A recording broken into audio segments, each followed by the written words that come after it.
Misteri Gunung Kawi, tempat pesugihan paling seram di Indonesia. Gunung Kawi merupakan daerah yang sering kita kenal dengan kemistisannya. Area ini terletak di sebelah barat Kepanjen, tepatnya 53 km dari kota Malang. Di sini ada berbagai situs mulai dari pasarian, keraton, kelenteng, serta tempat pemujaan situs-situs lainnya. Di Kawi ini juga terdapat makam tokoh penting, yaitu Kanjeng Kyai Jakaria II, atau juga dikenal sebagai Eyang Jogo, yang tempat ziarahnya terkenal hingga ke mancanegara.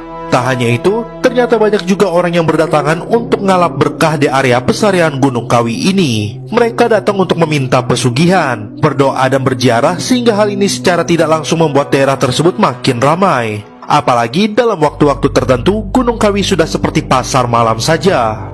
Eyang Jogo dulunya ialah seorang veteran atau pejuang kemerdekaan Republik Indonesia. Pada masa agresi Belanda I, ia melarikan diri ke Kecamatan Kesamben, Kabupaten Blitar. Konon, sebelum masa kedatangan Eyang Jogo, masyarakat Kesamben banyak yang menderita kolera. Hewan ternak mereka juga tak luput dari serangan penyakit itu.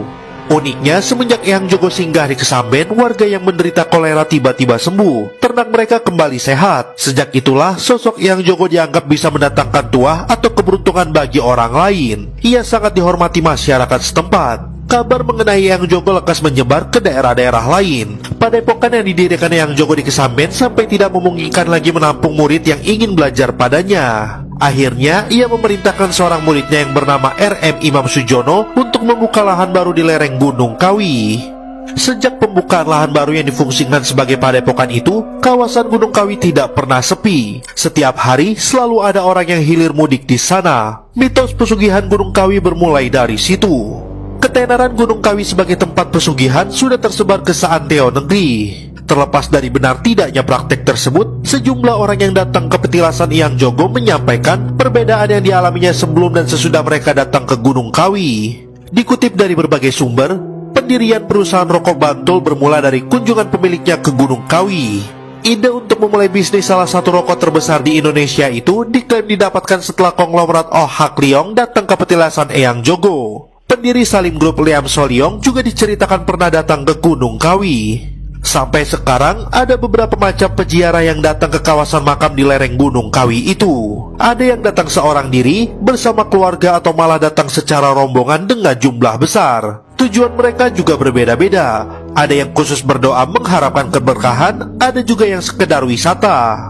Mereka yang datang khusus untuk berdoa biasanya sudah menjadi langganan atau tidak hanya berkunjung sekali saja ke Gunung Kawi. Masing-masing orang memiliki jadwal rutin ke petilasan Eyang Jogo itu. Golongan ini biasanya terdiri dari orang-orang yang merasa mendapatkan berkah dari ziarah yang dilakukannya, entah berhasil bangkit dari kebangkrutan atau usahanya semakin berkembang.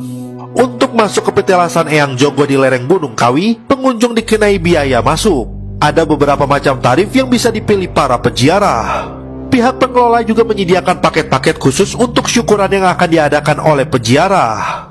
Dikutip dari berbagai sumber, sebenarnya tidak ada peraturan tertulis atau peraturan yang bersifat khusus mengenai hal-hal yang harus dipersembahkan peziarah ketika berkunjung ke Kawi. Tetapi dalam kenyataannya, banyak peziarah yang meyakini persembahan-persembahan itu penting bagi ritual sembahyang mereka. Peziarah yang doanya terkabul setelah melakukan sembahyang di Kawi biasanya menggelar syukuran di sana. Mereka bisa memilih jenis makanan apa yang akan mereka pesan kepada pihak pengelola. Mulai dari ayam besek, tumpeng kambing, bahkan sapi. Satu besek ayam dibanderol harga 85.000, sementara untuk satu ekor kambing bisa mencapai harga 15 juta rupiah. Selain paket makanan, pihak pengelola yang tidak lain ialah keturunan Eyang Jogo juga menyediakan fasilitas gelaran wayang kulit. Sudah terkenal di kalangan peziarah, apabila hajat atau keinginan mereka terkabul, salah satunya ialah melakukan nazar atau pelunasan janji dengan menggelar pertunjukan wayang kulit. Biaya untuk penyelenggaraan pertunjukan wayang kulit di Gunung Kawi dibanderol harga sekitar 3,5 juta setiap satu kali pentas. Dalam sehari, kadangkala ada beberapa kali pementasan wayang kulit. Pementasan itu akan tetap digelar bahkan ketika tidak ada penonton sekalipun. Di luar perdebatan benar tidaknya praktik pesugihan yang ada di Gunung Kawi, yang jelas kawasan itu menjadi sumber penghidupan bagi warga setempat. Banyak pemuda kampung yang berprofesi sebagai calo ziarah. Mereka menawarkan jasa sebagai pemandu, termasuk menawarkan keperluan ritual seperti mandi bunga, penginapan, dan lain sebagainya. Berikut misteri Gunung Kawi, tempat pesugihan paling seram di Indonesia. Terima kasih sudah berkunjung ke channel kami. Jangan lupa klik like, share, dan subscribe.